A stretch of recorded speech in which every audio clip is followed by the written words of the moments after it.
A little background first, because I could go on for 20 minutes explaining our rather non-orthodox methodology, which we've been doing for 30 years. Momentum Structural Analysis is a company I started in 1992. But my background is, as a teen, practically, I was in my mid-20s. I was hired by E.F. Hutton's International Commodity Division in New York down at Battery Park. And I apprenticed under David Johnston, who was head of the Hutton's Commodity Division and also chairman of the COMEX. And so it was a one-on-one type of training. It wasn't a classroom type thing. And I learned a lot because I frankly knew nothing about markets as such. I knew a lot about gold, but not about the markets. And if you recall, it was January that year that gold started trading on the COMEX. I was hired by Hutton in April. And so I used to go down to the COMEX, which used to be on Broad Street, a separate building, old classical building. And there were guys in the pits and guys standing around the wall with chalk, marking up the prices that were being traded. It was really old days. And I learned a lot. And anyway, I stayed in the future side of the business until 1992. But during that time, I had been taught by David Johnston orthodox technical analysis, which is to say price chart stuff. And later in the 1980s, I evolved away from that as a futures broker. I developed my own sort of momentum techniques. And these were where I would measure price in its relationship to certain moving averages. And I don't mean by that an overlay of an average on a price chart, like everybody does. You know, Wall Street Journal has 65-day averages on the Dow and stuff like that. Not that, but where I oscillate price in relation to the moving average and create a different sort of chart where I look for what the price chart guys look for, which is structure, meaning trend lines, flat floors, ceilings, and so forth that are broken out above or below, only on momentum. And oftentimes, in fact, I would say more than 90% of the time before a trend changes in a given market, momentum will change first, and it will give you a heads up.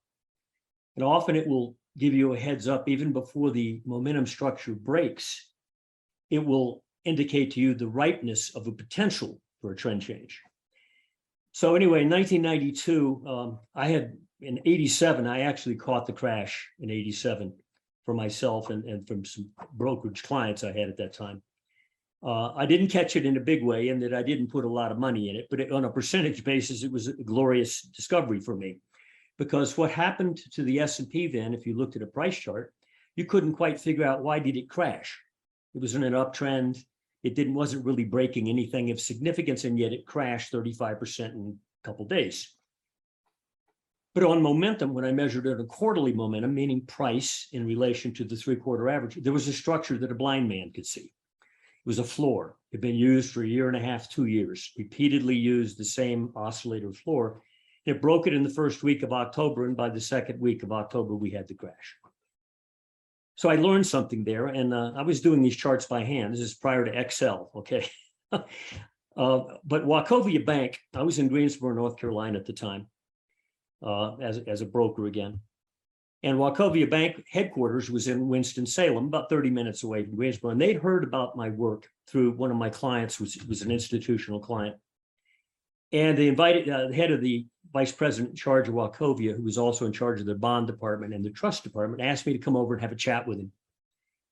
And we talked for like 2 hours. And I showed him the stuff I did. And he was sort of fascinated by it. And he says, "Have you ever heard of soft dollar?" And I said, "No." He said, "Well, that's when a firm generates commissions like a trust department of a bank. And through the commission generation, they could take a portion of that, was allowed by the SEC to pay for research." So I shifted to research and I created MSA, Momentum Structural Analysis, in 1992. I accumulated quite a few institutional clients around the country, from other banks to hedge funds to asset managers who ran funds and so forth, but all institutional. And I stayed that way until 2015. I kept with only institutional clients.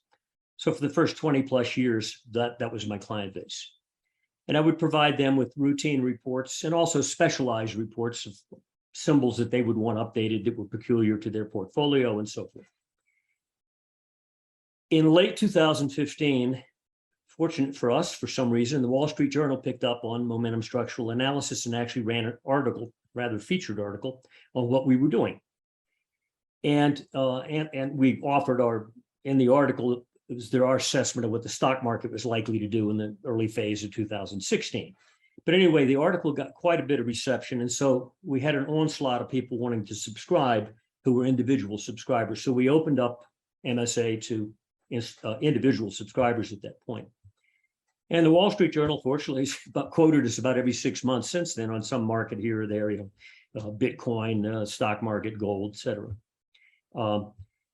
And what they said is probably, instead of me going on about how our methodology functions, what it is, I could go on for 25 minutes.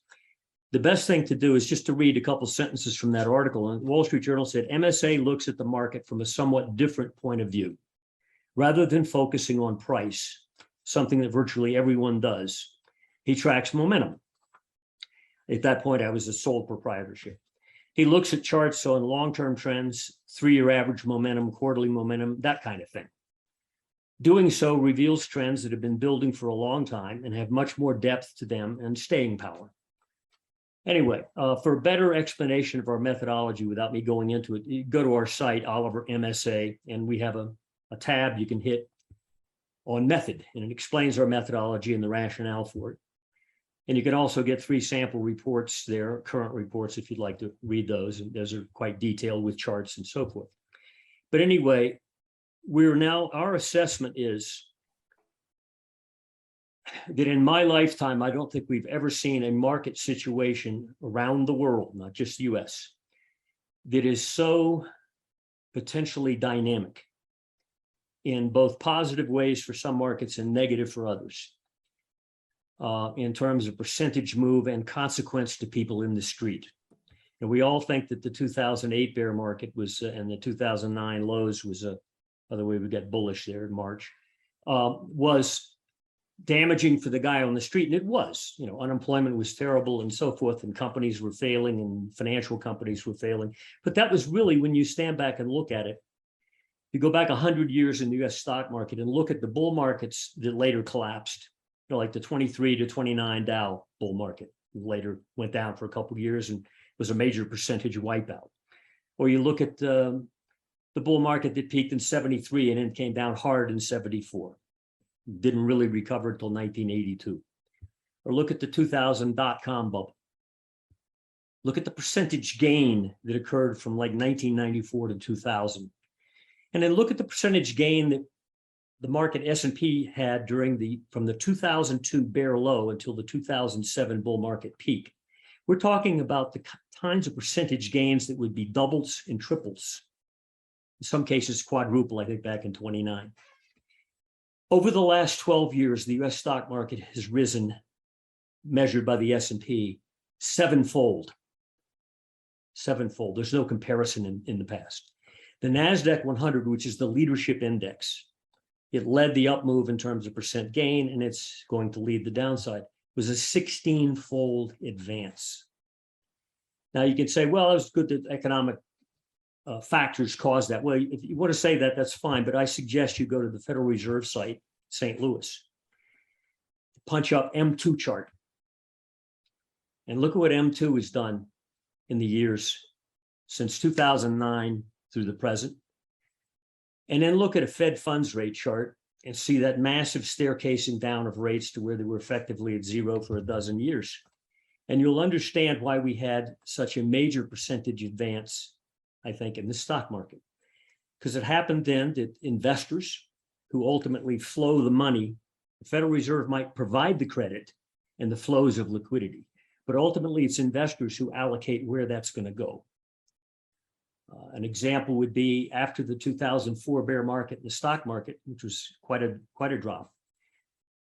Stock market rebounded and just leveled off and went to sleep. But during those years, the central bank came in big time. But the money flow did not go into the S&P or the stock market. It went lateral till 1982. It was a wasteland. Investors put the money in commodities and into gold. So from like the 1976 low in gold, which was like just above $100, it went up to $850 in 3.5 years. And all during that time, by the way, which is most people forget about, the Fed was raising rates dramatically. They took rates from about 4.5%, I'm talking 1976 now, up to about 14%. And all this occurred before Volcker ever came into office. And yet gold rose all during those years and had an 8-fold move. Commodities doubled to tripled, looking at the CRB index, for example, lagged to gold. They didn't turn up till 1977, and they peaked later in 1980, but they all went up. The commodities went up because investors preferred to put their money there than in the stock market, because apparently they had a bad taste in their mouth about what had happened in the prior decade. Now we have a situation where the Fed is trying to stop, quote, commodity inflation, which is how they narrowly define it, which I would argue is academically ridiculous, because inflation can show itself up in all kinds of areas. Prices can move up in other areas than raw commodities. You can have stock price inflation. And so over the last dozen years, we've had a huge bond market move on the upside in price, drop in yields, and a huge stock market move, all sponsored by a huge monetary excess and a drop of rates to near zero. So when the Fed comes in to prick that, quote, inflationary bubble, meaning the commodity boom, which, by the way, didn't turn up until we defined a commodity explosion. We used that word in October of 2020. At that point, the Bloomberg Commodity Index, which is the metric we watch now, was at 70. Between October of 2020, way before Russia event ever occurred, a lot of people like to blame the oil price increase and food prices on that. Commodities had already doubled in price, and Bloomberg had gone up to 140. This is before February of 2022, when Russia invaded Ukraine. But the Fed wants to come in now and stop that, quote, commodity inflation. They apparently haven't done their history very well, because again, if they went back and looked at what the Fed did from 1976 through 1980, it had a zero impact on commodities.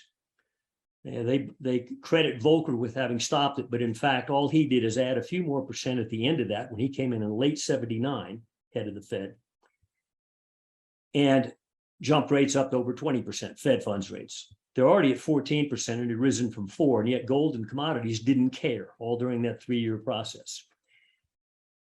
So to think that they're going to prick the commodity bubble now, quote unquote, and it's not even a bubble, it's only doubled, and it's only been like a year and a half since commodities have come up out of a very, very deep price hole. Meaning commodities came up from like price levels that were unrealistically low. In fact, if you factor out monetary expansion, they were off the page. You've never seen commodity prices that low as a basket as they were in, let's say, the period from 2016 through late 2020. They're trying to prick the commodity bubble, but I think the bubble they're pricking is the prior stock market bubble. And I think that's evident by what's going on this year. Right now, the Bloomberg Commodity Index is under a correction process. It's trading down between 120 and 115 after its high, brief high at 140. This is like 9 months ago or so. Gold is down all of 6% on the year. And if you look at all the other asset categories that went up so big from 2009 to 2012, like T-bonds, S&P, NASDAQ 100, they're all down double-digit percents on the year. And that's even off the lows of June. They're still down double-digit percents, some of them 20% or more, the NASDAQ 100. So I think the Fed is probably pricking the the inflation bubble, but it ain't the bubble they think it is. Commodity boom is only 1.5 years old, and it only doubled so far.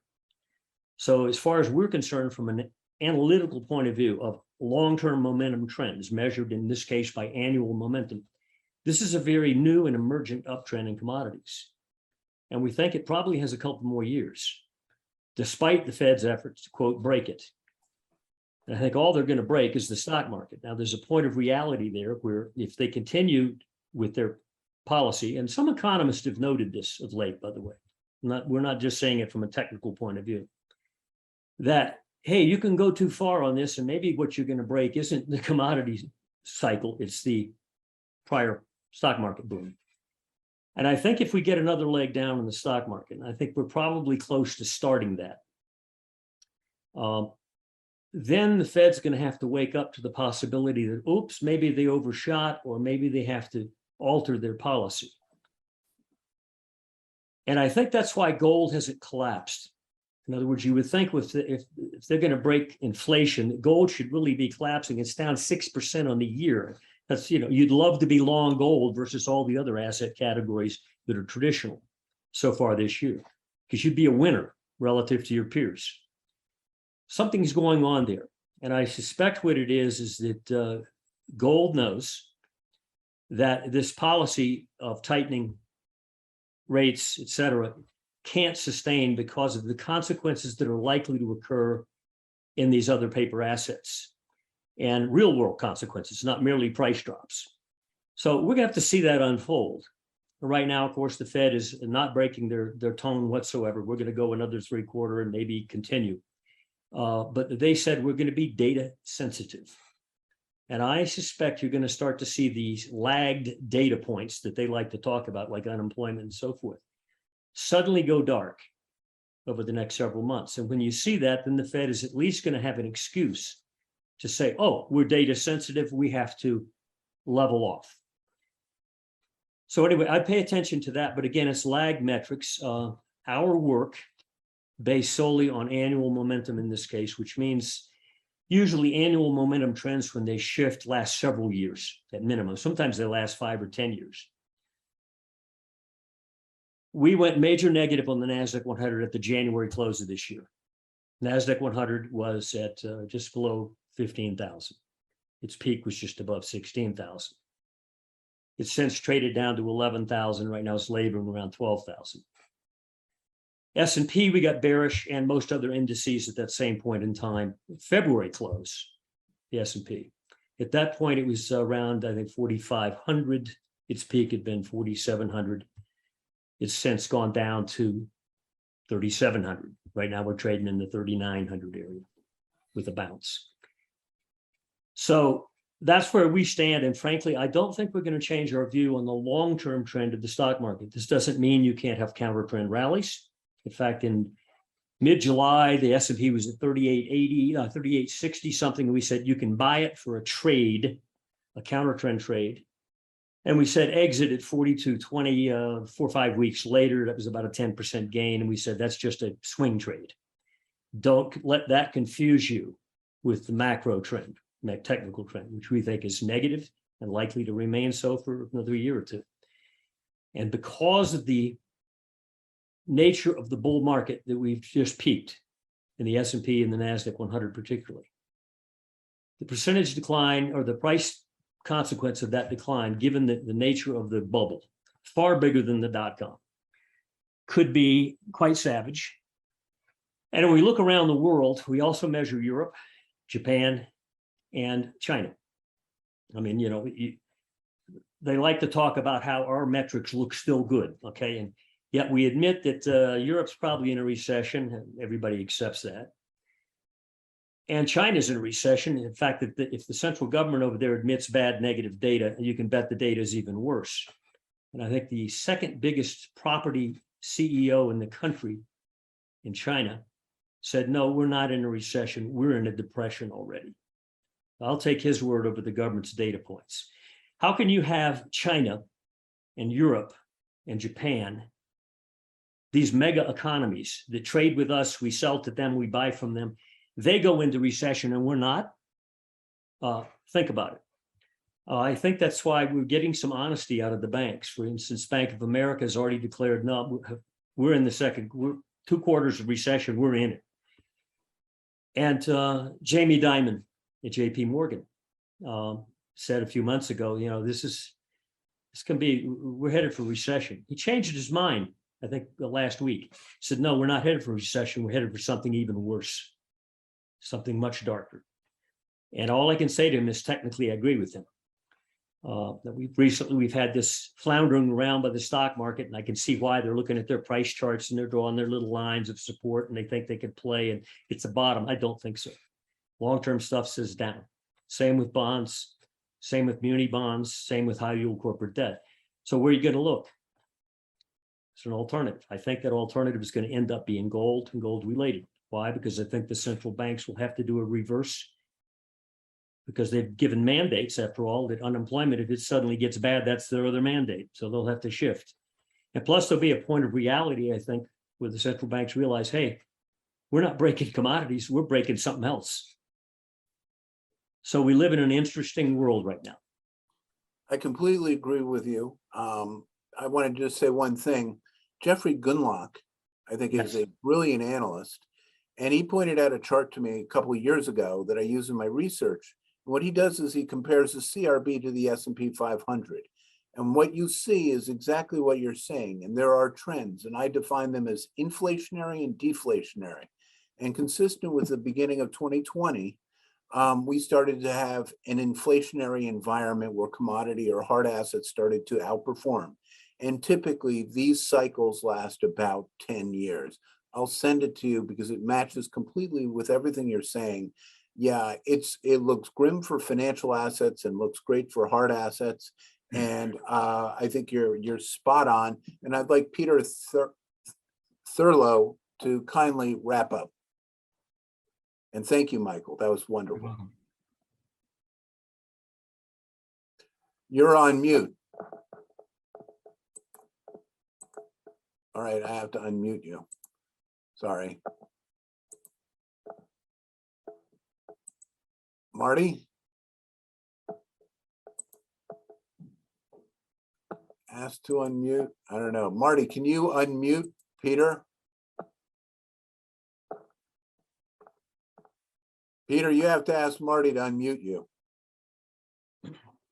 There we go. I can't Can you hear me now? You can hear me now? Now I do. All right. Okay, great. Yeah. Marty had to step out a few minutes ago because he had to, I think, catch a flight. But so I was saying I'm the patent attorney with the electrical and mechanical energy background. So I guess I try to read the Wall Street Journal. I try to understand the inflation. It seems as complex as I think my job is. My son graduated with a degree in economics, and I think that's even more complex. So it's a multifaceted global issue. My question is, when I was reading the journal, I know President Biden is looking at the tariffs with China and considering whether to eliminate them, to increase trade again and do things. I think it's likely a small factor in the big scheme of things, but with the trade issues and everything that China's been through and the lockdowns and so on, do you think that have even a modicum of benefit to the whole global issues? I think the problem is that we're going to erase errors that have been committed, not just over a 3 or 4 year bubble, but a 12-year-old bubble. And when you create errors in decision making by corporations, governments, individuals, family spending, et cetera, those errors come undone. And once the process of undone begins, it's hard to stop it. And if you go back and look at every major bear market break we've seen, from the dot-com peak to the 2008 bear market, the central banks always come in and try to stop it. They never succeed. Oh, finally, yes, it does stop because the market prices itself. But they fight it all the way down, and it's just too late. It's on fire. In the case of China, they have one advantage. Look at their price charts. I'm negative on Shanghai. They've crossed certain numbers that indicate to us we're negative. But they don't have a bubble. They had a nice little up move in sync with ours, but they never created a bubble. They had one in 2015, I think it was, where they went berserk. We called that one, and it collapsed. Huge collapse. Yeah. Since then, they've never created a new bubble, a technical bubble I'm talking about. So I think from a technical point of view, they don't have as much error to erase in terms of their stock market now. I'm not talking about underlying economics. That's a different. Right. Yeah. I mean, social disorder in China would not shock me. Instability of the Communist Party would not shock me. But the stock market never had a bubble. So it's got an advantage in that regard. Sure. Michael, if I could try one more question related to everything, because there's so many different factors. First of all, I guess a comment you can, I remember reading a Wall Street Journal article a few months ago about inflation. And if anything, many economists argue that Jay Powell was too slow in raising interest rates, that he waited too long before doing so. And then separately, maybe a separate topic altogether, with the Federal Reserve, they have a huge balance sheet that I don't think many people appreciate. Obviously, going through 2008 and everything, all the assets they bought. This is not my background, so I don't know the importance of that. But is there what's the relevance of that? I know they're trying to sell some of those assets or release them in the market. Maybe educate me on that. Is there a bigger issue that we're not familiar with, that they've been propping up the economy for many, many years? Yeah, that's something to watch as opposed to just the Fed funds rate. Because it became a huge bubble too. I mean, back in May Right. 2020, a couple months after the March 2020 low, they were buying outright, just like Japanese government had been doing, BOJ rather. Right. ETFs of muni bonds, ETFs of high yield corporate debt like HYG, JNK. These are ETFs. The Fed was outright buying them alongside investors. So they accumulated a lot of these ETFs and they ceased buying them. I think it was in summer of 2021. And if you go look at the charts of those ETFs, well before the stock market peaked in late 2021, those guys were already headed back down because the Fed ceased buying them, which indicated to me that a lot of those assets, the only reason they got up there in the first place is the Fed did it. And when the Fed stood back, look at the charts of HYG and MUB, Muni Bond ETF. MUB has not rallied recently, much Right. often. This is a critical issue for a central bank. If the cities, the states have funding problems, Right. then that balance sheet's going to have to come back into play. They may masquerade about the Fed funds rate, but that balance sheet is one of their weapons. It's one of their few weapons. And I don't think it'll succeed. I think they'll attempt to use it again as a support mechanism only once they perceive the emergency. And right now, I frankly think they don't understand the nature of what they've done, that they've broken the bubble and it ain't what they thought. Well, what is their number? Yeah, what is the assets under management for the Fed? Is like some $90 trillion or some crazy number? I'm not sure. I think it's reduced a bit, but unlike the rate increases, they're dropping the diminishment of their purchasing, in that category has not dropped much. So yeah, they've divested themselves of some of these assets that they accumulated, but not nearly the rate that they've played the game with the Fed funds rate. So I think you're right to look at that. That's a good metric to monitor. So I don't think it'll stop the outcome. Yeah, very interesting. Thank you. Quantitative easing was used very aggressively over the last 10 years. And so the total assets on the Fed's balance sheet has grown from about 3 trillion to 10 trillion. And they have stopped buying that. And now they're starting to sell that. They will allow some of these things to run off. But I think that is a significant contribution to overvaluations in stocks, bonds, and real estate. I think the Fed fund rate combined with the growth in the Fed balance sheet, and the Fed balance sheet, to be sure, bought US Treasuries and they bought mortgages. So if you lower interest rates, that's going to improve your valuation based on basic valuation analysis. But a lower interest rate environment is positive for business. So now that that's all reversing, we could have some difficulty, and they've got a very challenging future to navigate, and history is not very pretty. No, they've been around for what, 110 years, something like that. That's not very long. I mean, there's some people almost that old. Okay, so don't view them as permanent. It would not shock me if we undergo a global market, but also economic crisis, that enough people, both in government and academicians, say, hey, this hasn't worked. Yeah. And you might have sudden here and there gold-backed currencies, for example. No more fiat-inflated currency. The only thing I would add to it from my meager perspective, is having lived through 2008, I was at Jones Day Law Firm, and we were seeing things internationally, and it was really fascinating. And my brother was at Merrill Lynch. He's a senior guy in the finance area, now at Royal Bank of Canada. From a capital flow, it really stopped in 2008.